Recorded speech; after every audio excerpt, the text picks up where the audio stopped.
Hi guys, for Tunisian Tuesday today I had started out filming and for some reason it didn't film, so I am going to tell you the two stitches that we are doing for that.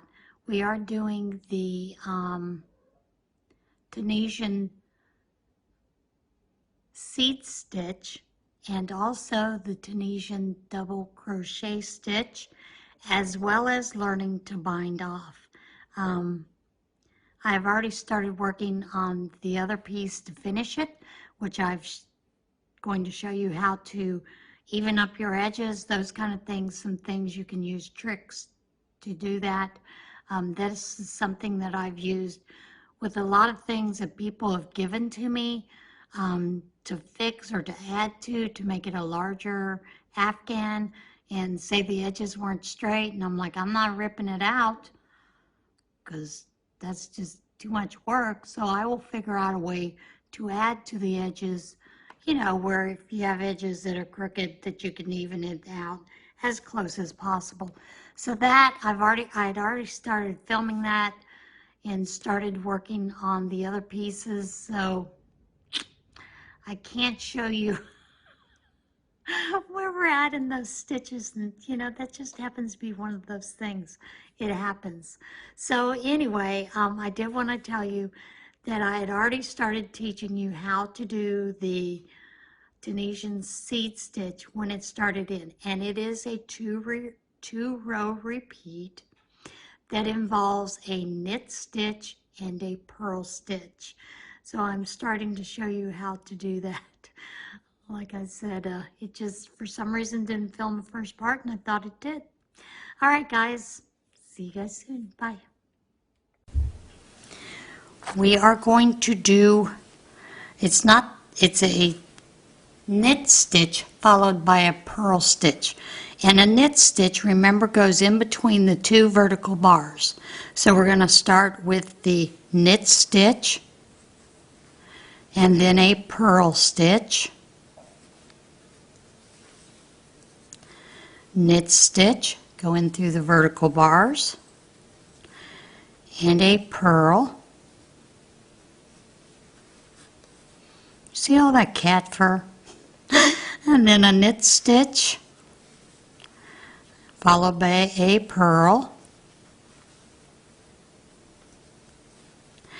and then a knit stitch, followed by a purl.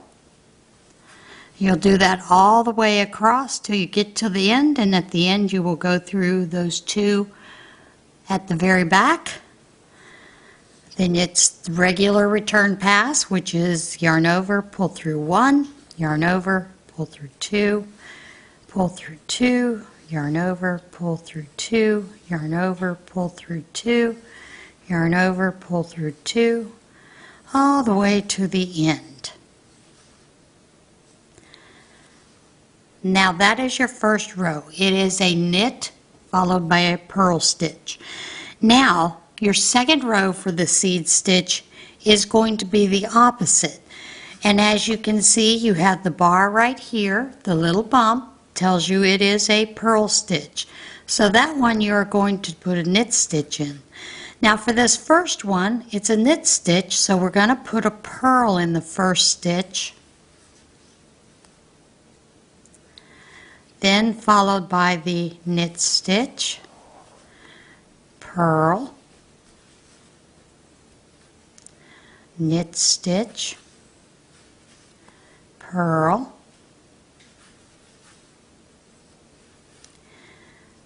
knit stitch, oops, purl, trying to make a new shortcut, followed by a knit stitch, and then in the very last you'll go through those two bars, and your return pass is as normal. Yarn over, pull through one, yarn over, pull through two, all the way across to the end. And that is it. It is a simple two-row repeat, so we'll do those two rows again. So for the first one, you can see you have a purl stitch because you see you have the bump here. So it's going to be a knit followed by a purl, knit stitch, followed by a purl, knit stitch, go in between the two vertical bars, followed by a purl, knit stitch, followed by a purl, all the way across to the end, and then you will pick up the last two bars as normal. Then yarn over, pull through one, pull through two, yarn over, pull through two, yarn over, pull through two, yarn over, pull through two, all the way across. And then the second row again, it starts with a purl,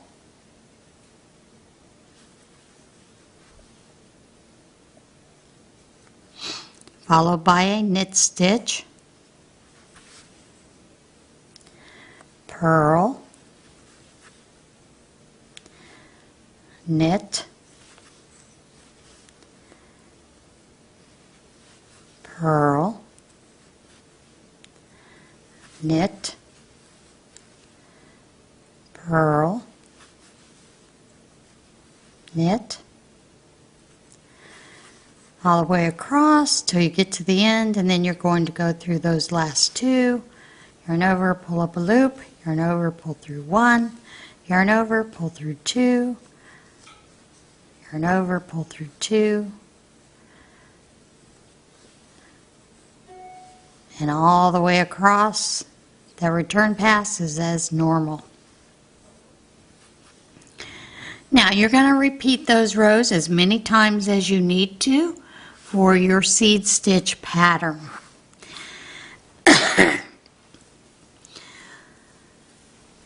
Now the next stitch we're going to learn is the double crochet stitch, and basically it's as simple as you think it is, but you need to build up this first stitch to a higher level.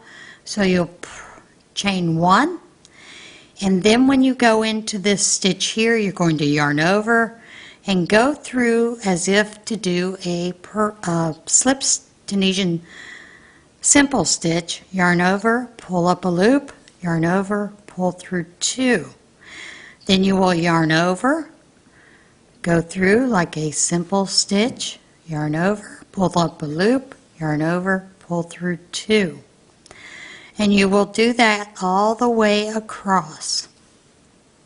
Again, you're going to yarn over as if to do a double, go through the vertical bar like a Tunisian simple stitch, pull up a loop, yarn over, pull through two. And you're going to do that all the way across to the end.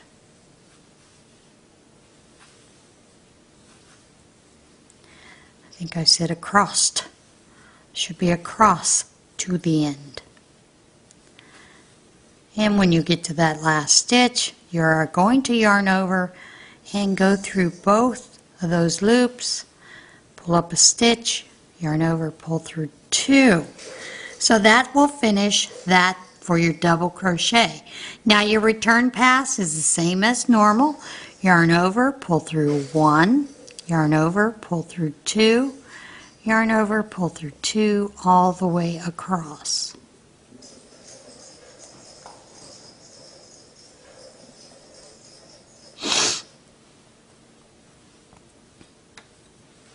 Again, what you need to remember is you've gotten to the end, but you do have to bring up that stitch so it will be as tall as the rest of them.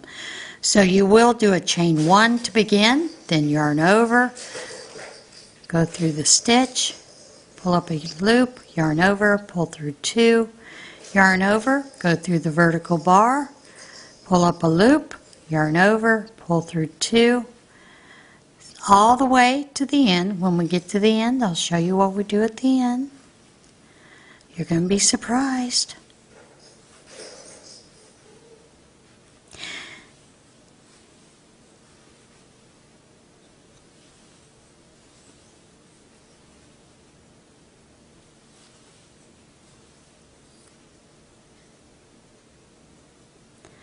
Got to get through my two loops.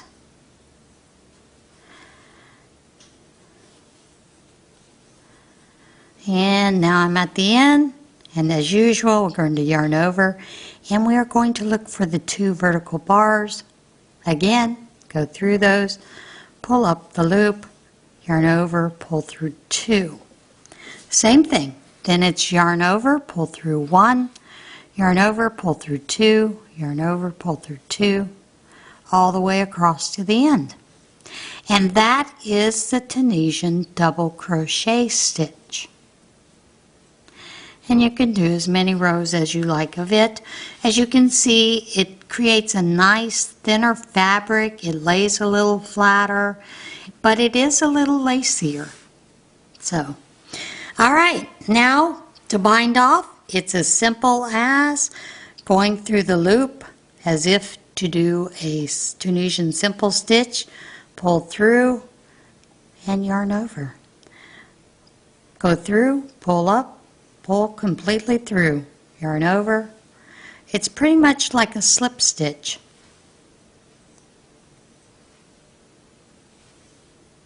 And this is a bind off. You can bind off in the stitch if you want to. I will show you that in just a second, and then you would pull through that as if normal. And then you would just pull through to do your to tie off your end. Now to bind off in stitch would be a little bit different. Let's go back to the beginning. And that would be that we would actually chain as if to do that double crochet. We're going to do that double crochet bind off. Then we would go through like a double crochet, pull up a loop, pull through 2, but actually pull through all of it.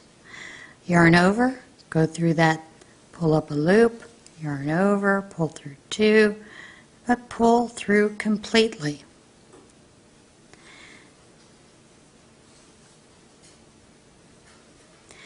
Which I guess in a way you could consider it a half double crochet.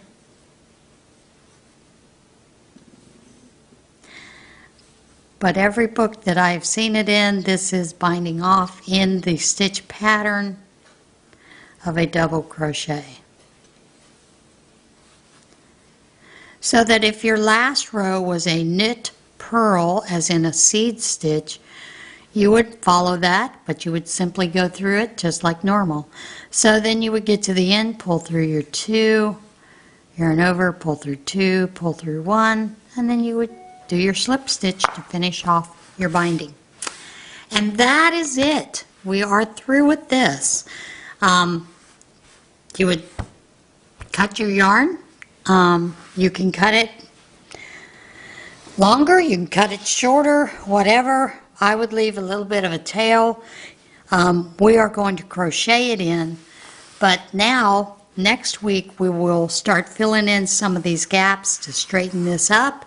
And you'll notice you do have one edge that is pretty straight, or you should have one edge that is fairly straight. It may not be completely straight, like I have here little bumps here and there, but that is going to be your easier edge to bring up to a straight edge. When we do get to this next week, what I want you to do is to take stitch markers, and I want you to mark where your dips are in your fabric. Just place a stitch marker, like here you would place a stitch marker here and here, and then you would come along, place one here, all the way up to here. On this side, it might be around here to here, and then again here to here that you would place stitch markers. That is so you know where you need to build up your stitches. That is the only thing I will tell you that you can go ahead and do once you finish your piece and bind off. That is just to make it a little simpler for you when we get into making the edges a little straighter. All right, guys, see you next week. Hope you enjoyed that. And everybody have a blessed week. Be kind to one another. Be kinder to yourself. I'll see you again soon. Bye.